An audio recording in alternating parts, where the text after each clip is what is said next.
के बाद मैं काम कर रहा था अपना, तो 3 बजे के करीब मैंने टेक्स्ट मैसेज देखा। हसन असलम शाद एक वकील हैं, पार्टनर हैं एक लॉ फर्म में ओमान में। उनका मुझे टेक्स्ट था कि मुझे ये अरशद शरीफ की खबर क्या है, मतलब is this true? So I had no information और मैंने पूछा कि क्या है। मेरे ज़हन में था कि अरशद शरीफ ने वापस आ रहा है, शायद दोबारा गिरफ्तार हो गए होंगे, बिकॉज मुझे पता था सॉरी कि उन्होंने एक पिटिशन डाली हुई थी 27 अक्टूबर में लगनी थी इस्लामाबाद हाई कोर्ट में, ताकि उनको बेल मिले ट्रांजिटरी, वो वापस आना चाहते थे। मैंने ये भी सुना था कि वो शायद बोल टेलीविजन उन्होंने ज्वाइन कर लिया, तो मैंने सोचा शायद गिरफ्तारी हो गई है। तो मैंने कहा क्या खबर है। उस पर उन्होंने मुझे ट्वीट एक दो लोगों के भेजे जिसमें था कि अरशद भाई शहीद हो गए हैं, अरशद शहीद हो गए हैं।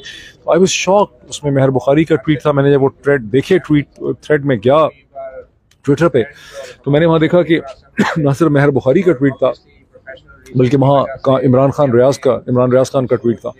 तो चूंकि इमरान का नंबर मेरे पास था, मैंने इमरान रियाज को कॉल करना शुरू कर दिया। पहले उन्होंने कॉल नहीं उठाई, उनकी कॉल बिजी मुझे मिल रही थी। कुछ मिनट के बाद मेरी इमरान रियाज से बात हो गई और बड़े रोते रोते उन्होंने मुझे कहा कि मोहित भाई ये बात सही है कि उनको गोली लग गई है, स्नाइपर फायर है। मैंने कैसे पता चला? तो मैंने कहा कोई बंदा उनके साथ था, उससे पता चला है, उसने यहाँ पे कॉल किया है कि उनको गोली लगी है और उसकी मुझे पता चला डेथ है। तो हम दोनों रोने लग गए धाड़े मार मार के, मतलब कुछ कंट्रोल नहीं हो रहा था।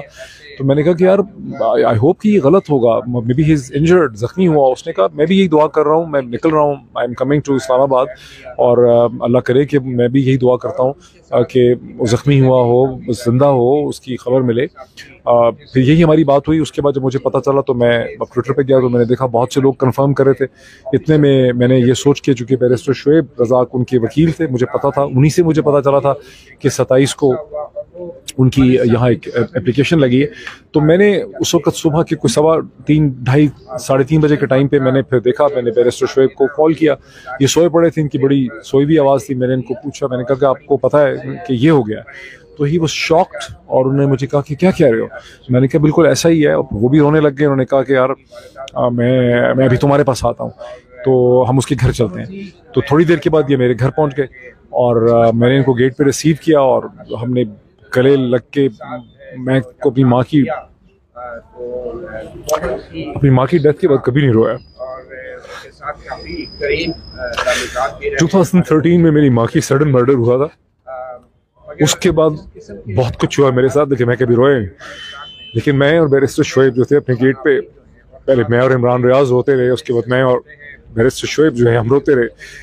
फिर हम उनके घर गए, वहाँ उनकी फैमिली से मुलाकात हुई, वहाँ सभी लोग जो हैं वो रो रहे थे। उनकी बच्ची को देखने का मौका मिला, उनके और घर वालों को देखने का मौका मिला।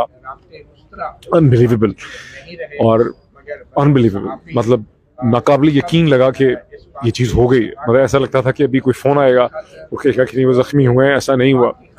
लेकिन उनकी मदर को देखा, बहुत ही वो कंट्रोल में थी। उन्होंने कहा कि बेटो, वहाँ शहर आफरीदी भी थे, वहाँ बहुत से लोग थे मीडिया के, और शेल शॉक्ड। और उनकी वालिदा जो थी वो मसलसल कह रही थी कि मैंने तो उसको इसलिए जाने दिया था कि मैं समझती थी कि उसकी ज़िंदगी महफूज होगी, उसको यहाँ ख़तरा था। कोई गालिबन अफगान ग्रुप जो था वो थ्रेटन कर रहा था, कोई उस वक्त कोई इस तरह की खबर थी। और वहीं मुझे लोगों से पता चला कि वो, मैंने पहले भी सुना था लेकिन वहाँ भी सुना कि वो अबू धाबी चले गए थे, दुबई में थे। वहाँ दुबई की गवर्नमेंट ने, पहले वो वहाँ ठहरे हुए थे और उनको कहा कि पाकिस्तान गवर्नमेंट शायद आपको डिपोर्ट करना चाहती है, लेकिन हम आपको डिपोर्ट नहीं करेंगे, आप फौरी तौर पे 24 से 48 घंटे में दुबई छोड़ दें।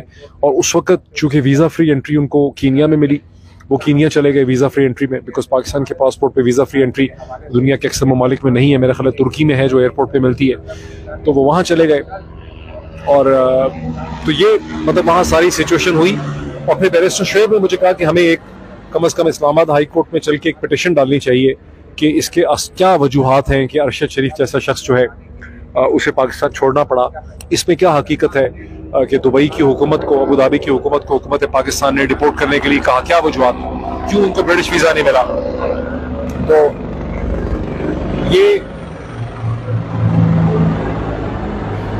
तो यही मकसद है जिसमें चीफ जस्टिस ऑनरेबल आतर मिनल्ला के सामने हम पेश हुए।